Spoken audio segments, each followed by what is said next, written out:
Very good morning to all the student. So comes to the next method of price elasticity of demand, that is your total expenditure method. So what is total expenditure method? ठीक है, according to total expenditure method, ED stand for elasticity of demand is estimated by taking the direction of change in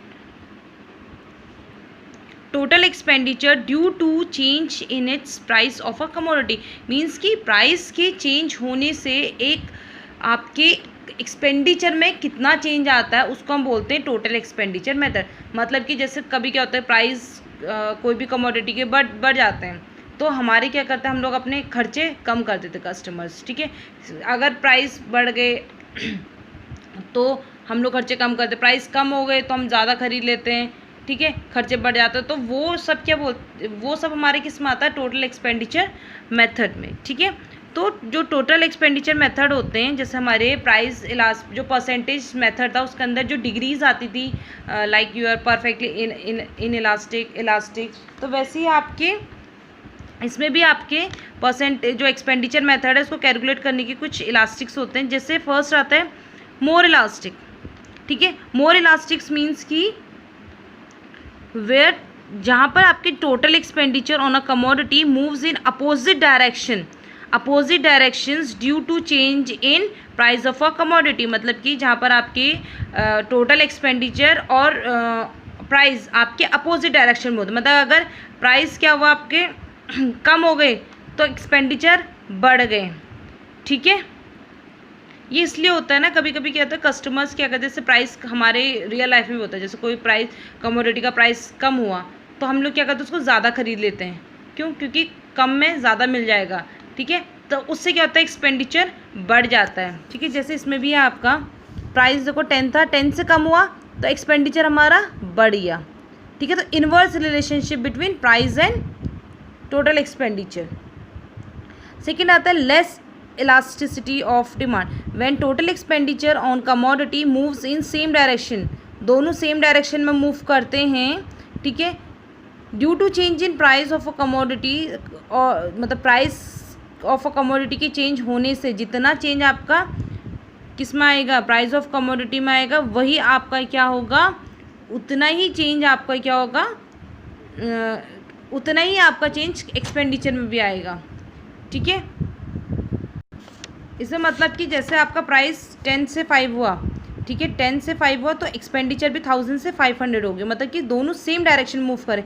but इसमें क्या था, देखो 10 से 5 आया था लेकिन ये 10,000 से 2000 हो गया था, अपोजिट डायरेक्शन में हो गया था. ठीक है, फिर आता है आपका unit elasticity of demand. Unit elasticity of demand means कि जब आपका इसमें क्या होता है, जब आपका प्राइस में चेंज आ रहा है, ठीक है, जो एक्सपेंडिचर है उसमें कोई चेंज नहीं आ रहा है. सपोज करो पहले प्राइस कमोडिटी का क्या था 5 रुपीज़, उसके बाद क्या हुआ 6 रुपीज़ हुआ.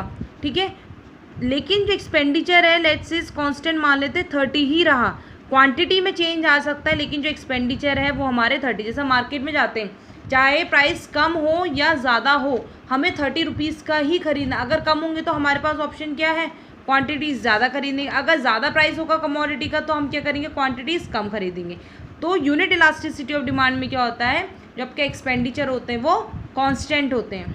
ठीक है, तो first method I have discuss percentage method, second method total expenditure method, third आता है आपका ज्योमेट्रिक मेथड. ज्योमेट्रिक मेथड ये बहुत सिंपल मेथड है to calculate the elasticity of demand.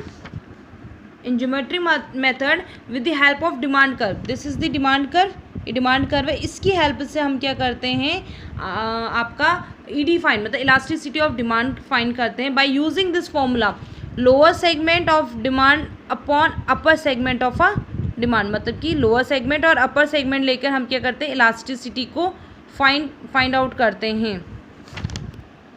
देखो अब ईडी फाइंड करने का तरीका क्या होता है, देखो point A B C D E. ठीक है, हमने चार कॉलम बना दिए, 4 पॉइंट्स ले लिए, 1 2 4. ठीक है, ये डिमांड कर्व है.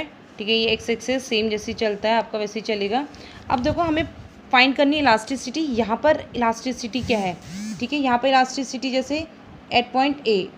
ठीक है, upper segment upon lower segment, ठीक है। अब लोअर सेगमेंट देखो, इस ए के लोअर में कितने हैं, 1 2 3 4 है, तो लेट सेज कि हम क्या ले लेते हैं यहाँ पर लोअर सेगमेंट 4 ले लेते हैं, ठीक है।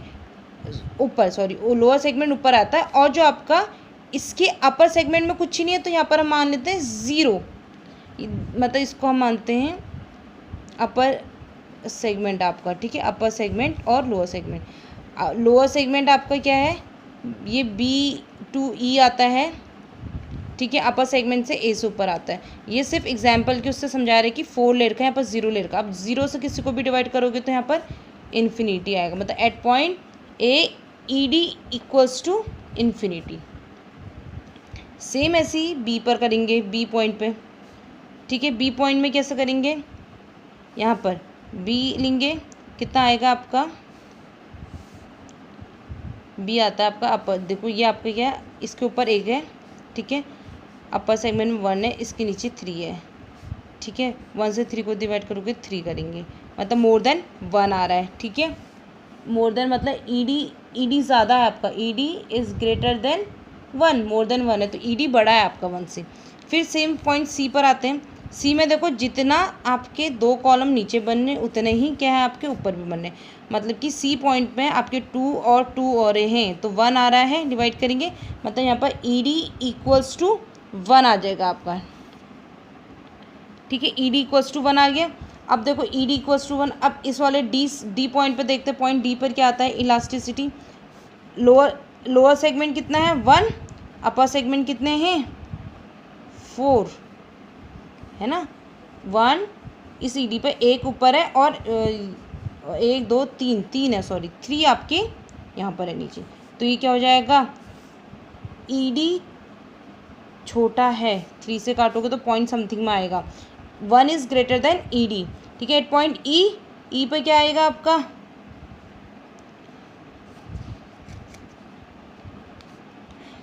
ई पर आएगा आपका 0/4, क्यों, जो अपर सेगमेंट है वो कितने 4 है, लोअर सेगमेंट आपका 0 है, तो 4 से 0, मतलब यहाँ पर ED कितना आएगा आपका 0।